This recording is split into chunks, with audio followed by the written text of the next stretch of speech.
Welcome to the 5th episode of the BroadStreet Sports Podcast featuring Zachary Chabey and Logan Burns.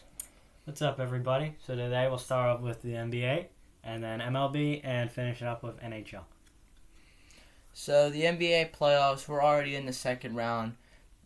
The games have already started. There's only 4 games going on because it gets slimmer and slimmer. Yeah. But the first round, that was pretty exciting to say the least. We had a couple upsets. We had the Miami Heat, the number 8 seed, beating the Milwaukee Bucks, the number 1 seed. What were your thoughts on that series? Now, coming from, because I actually like the Heat, they're probably my second favorite team. Sixers are first. Mm-hmm. But, because I like Jimmy Butler, but I had the Heat losing. Yeah, me too. Yeah, I had the Heat losing, because it's like... The Bucks were a good team all year, Yeah. and then they were playing a Heat team that just barely got in there. So I know, yeah. So, I thought the Heat were going to lose. I'm happy they won, but I don't know. I don't know. It was an interesting series. That was probably one of the other ones that I really kept up with. I think I watched like every game except for like the first one. Yeah. But and then for the 4 or 5 seed, a series I thought was going to go to 7 games between the Cavs and the the Cavs and the Knicks. Yeah, there you go. The Knicks pretty much just owned that series. I know. The Cavs could not stop at all the rebounding of the Knicks and Jalen Brunson. Like, they pretty much dismantled the Cavs, winning in 5 games. Yeah, I had the series. I think I had the series going to 6. I'm not really surprised the Knicks walked away because I mean the 4 and 5 is pretty much it's Yeah, they're so close between. Yeah, like they could be either seed, both teams. Like, yeah, if you're that close, if you're playing that seed, both teams are really good. It's just not good enough than the other teams in the East or the West. Yeah. So I mean, I'm surprised the series didn't go as long as it did, but I don't know. I'm not surprised the Knicks walked away with a victory. Yeah, definitely. Yeah. And then we had the Sixers and the Nets, which that series I expected it to go in like a gentleman's sweep 5 games, but we just pretty much dismantled them and won 4 games. I had us losing. I had us either losing game 2 or 3. Mm-hmm. Not both, just one of them. I had us winning 3 straight, losing 1, and then winning 1, but it's good that we just got it out of the way. Yeah. Easy series. And then we had the Celtics and the Hawks in an interesting series. The Hawks took the Celtics to 6 games, which I predicted. I knew the Hawks team wasn't good enough to win this series, but I knew they were good enough to take Celtics to at least a couple games and get a couple wins out of that. And they got some the Hawks helped us in their end because we got much needed rest because of them winning. Yeah. Especially for Joel Embiid. Yeah, definitely. With that series, I hate both of those teams with like a solid passion. I hate Boston more. Yeah. They've done so much more to us. Yeah. I mean, I hate Boston, but I also hate the Hawks. I really only hate the Hawks or the Trae Young. Yeah, I mean, I don't know. I hate both those teams, so I didn't really watch that series because I really just didn't want to see either of them win. But I expected the Celtics to win. They're just a better team overall. The Hawks and the depth they have is so good. All the Hawks have is Trae Young, and he's overrated. So I mean, what are you supposed to do there? Yeah, and then I'm gonna talk about 2 series from the first round here. We had the Warriors, Kings, Sacramento, Lakers. Both the Lakers and Warriors won, each being 7 and 6 seed, but I don't think their seed represented each what team they were. Yeah, I agree. Because they are teams that they have LeBron James, Anthony Davis, and then the Warriors respectively have Steph Curry and Klay Thompson. Yeah. Both those duos have been through a lot, and they have the playoff experience, so they know how to win, and that's what they did in the end because them having that experience, it's like people say, it doesn't matter what you do in the regular season. You can have a great record. It matters what you do in the postseason the most because you see like guys like LeBron and Curry, they've done their most known memories are in the playoffs because that's where they perform the highest. So and the series the Grizzlies just got manhandled by the Lakers. I know it went to 6 to 6 games, but the Lakers were just there with a passion. And even though the Kings lost, I got to give them a round of applause. Yeah. They took the defending champions to 7 games. They really did. I mean, And they'll be back. Yeah, They'll be back. They'll definitely be back in the playoffs. So I mean, and De'Aaron Fox is certified a star. Like, he's a superstar in this league. He showed it in that series. Like, he won them Game 6. He was hurt in Game 6 and carried them to that win. And then they got a guy like Malik Monk, who was a huge signing for them. He was great off the bench this year. So, yeah. Definitely. I don't know. It was definitely an interesting series. Mm-hmm. So, and this second round one is going to be interesting between the Warriors and Lakers, which Lakers already being up 1-0 right now, and they're going to play Game 2 tonight. Yep. I think the Warriors will tie it up, but it should be interesting to see. It's going to be two older teams, more veteran experienced teams. But they each have their young guys incorporated into it, like Austin Reeves for the Lakers and Jordan Poole for the Warriors. So I have that series going to 7. So 7. Yeah. Oh, I have the Lakers winning in 6. I have the Warriors win. Overall I had the Bucks winning all of it. Mm-hmm. So I'm a bit fucked. Yeah, your predictions are shit. Yeah. So now I'm kind of relying on the Warriors a bit because I also had them going to the finals. Yeah, you have like a 50. It's like a March Madness. You pick a team to win in the you pick a team to win it all, they lose in the first round, your bracket is done with. It's not gonna happen. Yeah, so I was feeling good about that. Mm-hmm. Go Heat, let's go. Thank you. Doing God's work. Yeah. You rather the predictions don't matter. You just want to see upsets, especially in the playoffs, because you don't see it as much anymore. Yeah. And I wouldn't really consider a 4 or 5 seed a upset. Nah. Speaking of the 4 or 5 seed in the West, we had the Suns dismantle the Clippers. And I'm surprised, but I'm not also surprised because I'm not surprised at all. Kawhi Leonard was hurt. Paul George was already hurt going into that series. Kawhi Leonard got hurt, and Westbrook just had to put his team on his back. Yeah. They won Game 1 because they had everybody except Paul George. But then when Kawhi got hurt, the Clippers stood no chance. Yeah, I think they both have good teams overall. But saying that the Clippers had people hurt going into the series, so they weren't really going to do anything. And Westbrook, he's a good player, but he's not that good. He's not able to carry a whole team through a whole series. Mm-hmm. But with the Suns, they have Kevin Durant and Devin Booker. 2 really good players, and they are definitely going to beat the hell out of the Clippers. Mm-hmm. So I'm not surprised the Suns won, but I don't know. Definitely. Yeah. And then, to nobody's surprise, the Denver Nuggets pretty much dismantled the Timberwolves. The Timberwolves had a great Game 4 in an elimination game. Anthony Edwards, he's going to be the type of player, he's going to be really good, but just be on a mediocre Minnesota Timberwolves team. I just see them being completely mediocre, but at least they took the Nuggets to 5 games. They weren't even supposed to be there. I think, honestly, the Pelicans probably gave them a better fight. Maybe even the Thunder. Who knows? Who knows? But, let's get into the second round series. So right now, currently, we have the Heat and Knicks. Yep. That series is tied up 1-1 after the Knicks, I believe, won on Tuesday night. I think so. Yeah, I just know. They tied it up. Yeah. The Heat got a huge win in Game 1. Yeah. Stealing one in New York. But the biggest worry for the Heat right now is the status of Jimmy Butler. He already missed Tuesday night's game. Yeah. He could not miss another game if I'm them, because if the Knicks take 1 in Miami, the Knicks might be able to win the series. I think if Jimmy Butler doesn't play for the rest of the series, because I believe it was his ankle. Yeah, what's the matter with him? Sprained ankle. Yeah, all right. So if he doesn't play for the rest of the series, I have the Knicks winning. If Jimmy Butler does play, then I have the Heat winning. Yeah, pretty much, because even though the Heat, don't get me wrong, they have a great team, but not only Jimmy Butler would be out, they already have Tyler Hero pretty much out for the rest of the playoffs, and Oladipo out for the year. I know. So that would be 3 major injuries to a team that really didn't play well in the regular season, but is hard fought and can win games with a great coach in Eric Spoelstra. So, yeah. But they need Butler to be back, because even though they are still a good team without him, they still contend. Butler's a game changer in the playoffs. When you have playoff Jimmy on your team, it's a pretty good chance you're going to win. Yes, and playoff Jimmy does exist. Mm-hmm. Don't listen to him. He definitely exists. If he's dropping 56 points in a playoff, that's bullshit. I'm telling you right now. I'm not wrong. I know. Yeah.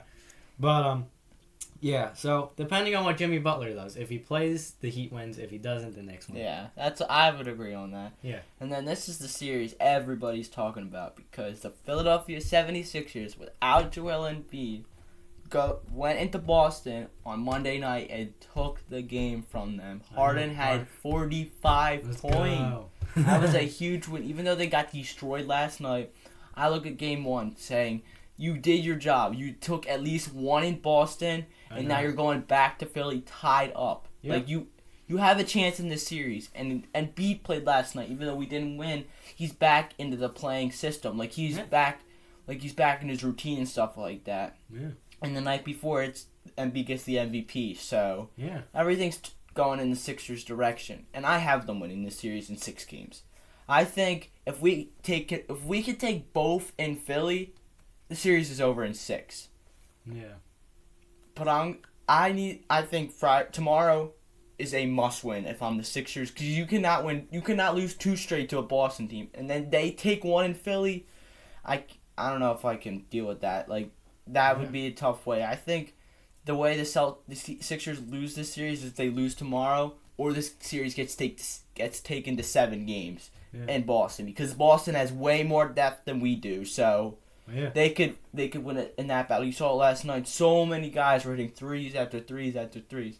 But it's okay to have a game like that early in the series, because then you get it out of your system and it's out of the way, and you know you're a better team than that, and you can improve from that point. Yeah. Yeah, I can agree with the game going to 6. I think, actually, I'm gonna have it going to 5. 5? Yeah, I think we're gonna win I think we're gonna win both the games in Philly and then one more in Boston. Wow. Yeah. I just think Boston, they're a good enough team. They're not gonna go down that easily. I think we're gonna win both in Philly. They're gonna take it game 5 in Boston, and then we're gonna come back to Philly and win the series. Well, I think because we're going into Philly right now, we already took one in Boston, so we already have one. So I think if we win 2 in Philly, we're gonna get that ball moving. We're gonna have great momentum, and we're just gonna plow right through it. It's definitely gonna be a close game in Boston, but I think if we already did it once, we can do it again. Can't be that hard. The place is gonna be crazy tomorrow, especially because Embiid gets his trophy tomorrow. So the adrenaline rush the players should all get tomorrow should lead them to a win. This is my bold prediction. I'm putting it down for anybody who wants to make bets or anything. I think I got Tyrese Maxey scoring 40+ points. I think they're going to try to limit Embiid and Harden. They're going to get their points. Harden's going to get over like 20 points. I think probably he's going to be known for his assist. And Embiid's going to get back in this game, have over 20 points. But I think Maxey, he likes to play great at home. He struggled against Boston. He finally breaks that. He played great in game 1, 26 points. We needed him in that game. But I think he has a 40-point game and wins us game 3. I think he's just gonna be feeling it, and when he's on a roll, it's very hard to stop him, especially with his speed, and then the way he can just step back and hit a 3 is remarkable.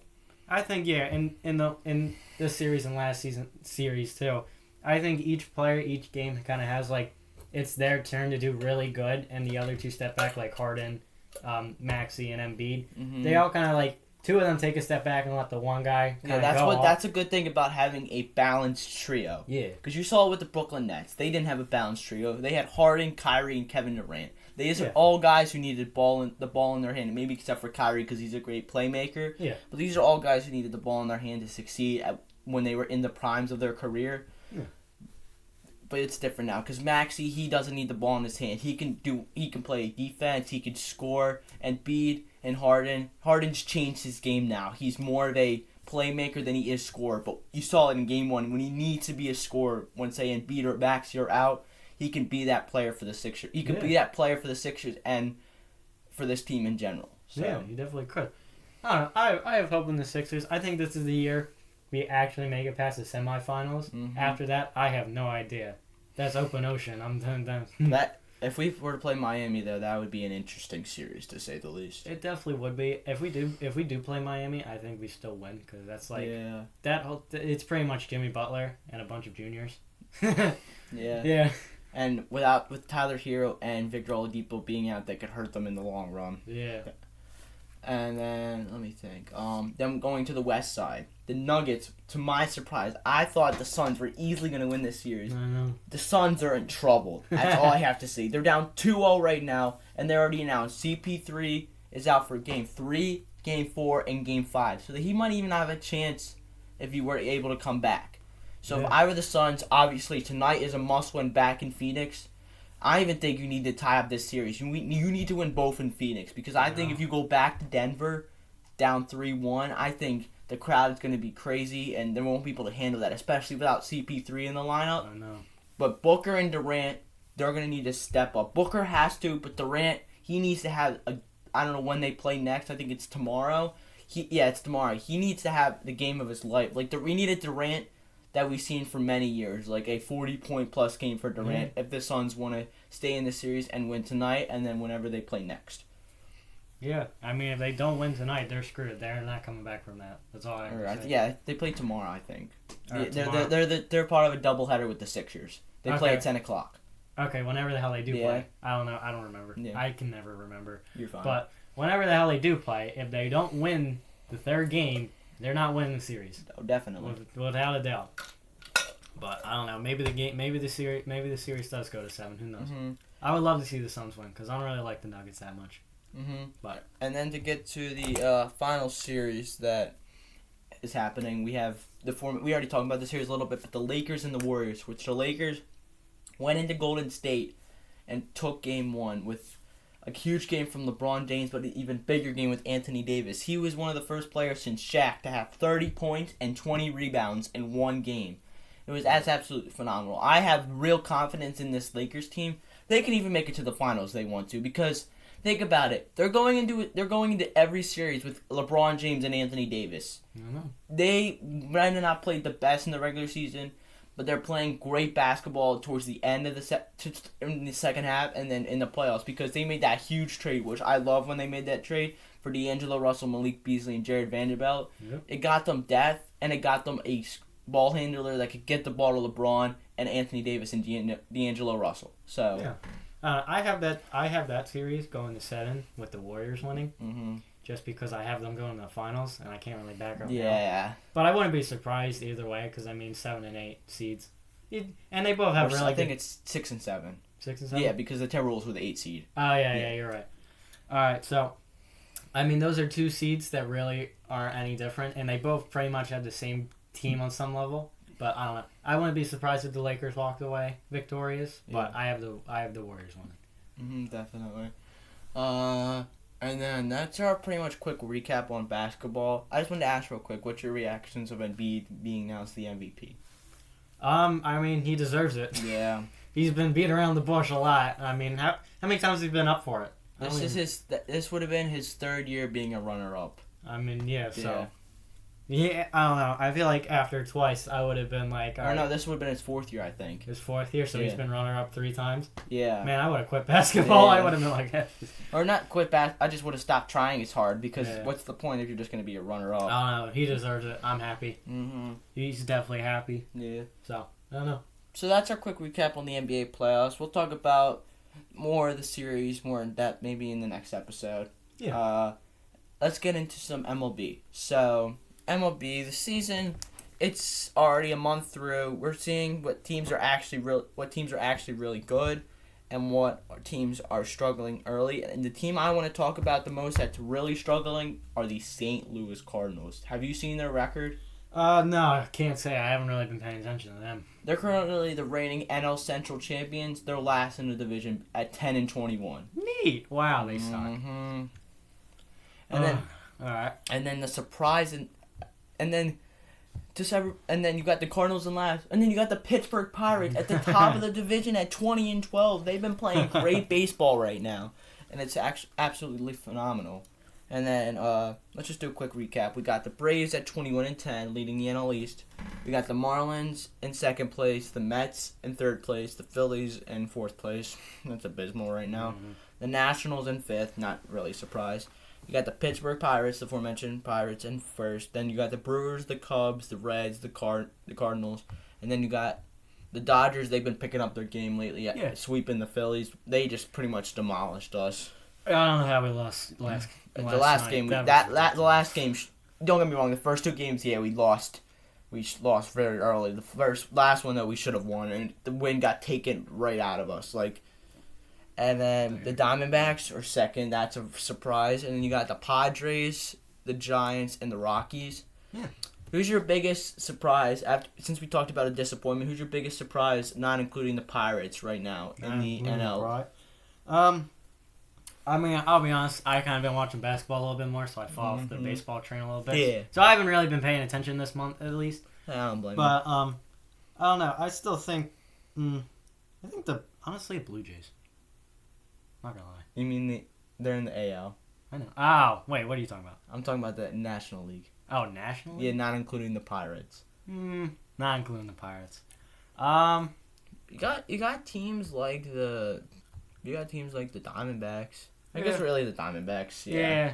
I don't know. Well, yeah, that question has to be more expanded to both divisions, I think. Yeah, I mean, because like the Pirates are the biggest surprise to me, so it's like a little bit hard to kind of, I don't know. Yeah. If it's not the Pirates, I guess, yeah, the Diamondbacks. Yeah, and let's go to the AL now. Oh my God, the Rays. Everybody thought it was just a fluke to start the year. They have not fallen off, though. They have an .813 winning percentage, and they are 26-6. They are absolutely phenomenal right now, and they're playing great baseball. Everything's just working in the right way for them, and I think they can continue on the streak if they really want to. And then we have the Baltimore Orioles just behind them of 4 games. They're 10 games over 500, 20-10. This team, I don't know many players about it. I only know really like Adley Rutschman. I know Cedric Mullins, Anthony Santander. I know that. I forget though. Oh, they signed. I can't remember off the top of my head. Oh, Adam Frazier. Yeah. I know that, and then they got guys like Kyle Gibson. They got some guys there, but they've been playing really good baseball, and I did not expect them to be this good. I know they had a great season last year, but they've been playing even better this year to start the year. Yeah. Then you said the Blue Jays, they're 18-13. The Red Sox are 18-14. It's AL East. Yeah. Everybody is 2 games above 500. This is a tight. If the season were to end today, all 4 of the Red Sox, the Blue Jays, the Orioles, and the Rays would all be in the playoffs. Yeah. It's absolutely crazy. And then you got the Minnesota Twins in the AL Central. The AL Central, it's got to be the worst division in the entirety of baseball. Yeah. It stinks. You got 2 teams like the White Sox and the Royals, both 10-21, and the Royals in 8-23. That's abysmal. And then you got the Tigers 13-17, the Guardians 14-17, and they won the division last year. So, yeah. But then the Twins, they're 17-14. The main competition in that division is going to be the Guardians and Twins. One of those 2 teams are going to win the division. It's not really an explanation. And then you got the Texas Rangers. They've been playing really good baseball. They got a lot of guys there, and even Corey Seager with him being out, they're still playing very, very well. They're 18-12. Then you got the Angels. I don't know what to think about them. They're so off and on. They could be on a huge winning streak and then just be below 500. They're 18-14. The Astros, I think they're having the World Series slump right now. They're 16-15, but they'll pick up their game, and I think they'll definitely get into the playoffs. And then the Seattle Mariners, after having a great year last year and getting a couple good additions, they've been really slow to start the season. But it's only May, so teams are trying to still find their teams like the Phillies. It's early. They just got Bryce Harper back, so that's huge for them. So, and then you got the Oakland Athletics. This is not really a surprise. They're 6-25. Everybody knew they were going to be the worst team coming in. You can't really. There's not many players on that team, so that's not really a surprise. But let's just. How about who's your biggest surprise in the AL for you? I'm gonna say the Blue Jays. The Blue Jays? Yeah. I don't know. They've just been playing really good, and I don't know. Maybe they could win the division or at least pass the Orioles. What about the biggest disappointment? I'm just gonna surprise-wise, I don't know, but the biggest disappointment in the whole conference is the A's or Athletics. Athletics? Yeah. No, people call them the A's. You're fine. Yeah. But what else do you expect in them? Yeah. I don't know. I just think overall they were going to be a disappointment. Yeah, definitely. And then we're gonna skip football. We're gonna get out of the MLB for now. There's not much really crazy happening on there. And then the NFL, we kind of did a NFL draft recap on Tuesday, so we're gonna skip that for now. And then for the final topic for today, we're gonna be doing the NHL. Yeah. So the playoffs, they're in their second round right now. There's been some really good games right now. Like you had a couple series go to 7 games, which those were exciting games. Yeah. I can't even lie. I saw the highlights all over social media and stuff like that. Those were pretty exciting. Yeah. But I got a quick question for you. I'm going to take the topic we were doing from MLB and put it on NHL. Who's your biggest disappointment in the playoffs? Like, just wow, that's just horrible. And then who's your biggest surprise? Well, I'm not very big on hockey, but disappointment-wise, the Bruins. Oh, definitely. I don't watch hockey, but I knew they were the first seed. They were the best team in the entire league. Yeah, they had over 60 wins. Yeah, they're the best team, and you lose to an 8th seed. Mm-hmm. That's just disappointing all around. Yeah. Surprise? Who do they play? The Panthers? Yeah, the Florida Panthers. Yeah, so I mean, since they beat them, I guess I'll have to put them as the surprise because, I mean, like, you're an 8th seed beating the best team in the NHL, so, I mean, that's impressive, and I wasn't expecting that. Oh, definitely. So. And then, what about the biggest surprise?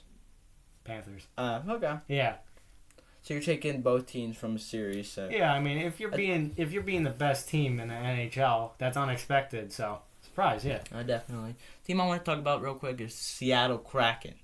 Yeah. They took down the defending champions in 7 games, the Colorado Avalanche. I really like their team right now, and I think they could really do something if they want to. And then a team I have questions about are the Rangers because they lost in 7 games to the Devils.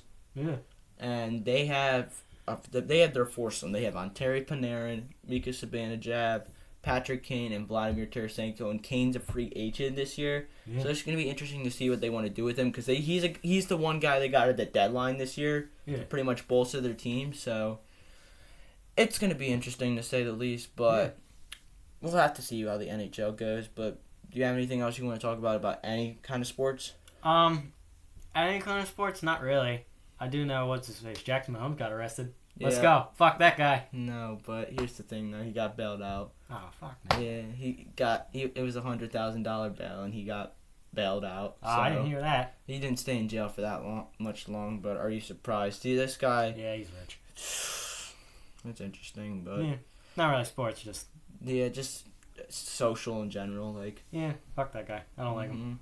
Anything, Does anyone really like him? Yeah. Anything else you got to really say? Not really, no. Alright, so that's going to wrap it up for episode 5 of the BroadStreet Sports Podcast. Make sure you guys watch today's episode when it is published. And other than that, thank you for tuning in. Have a great rest of your day, and see you later. Alright, see ya.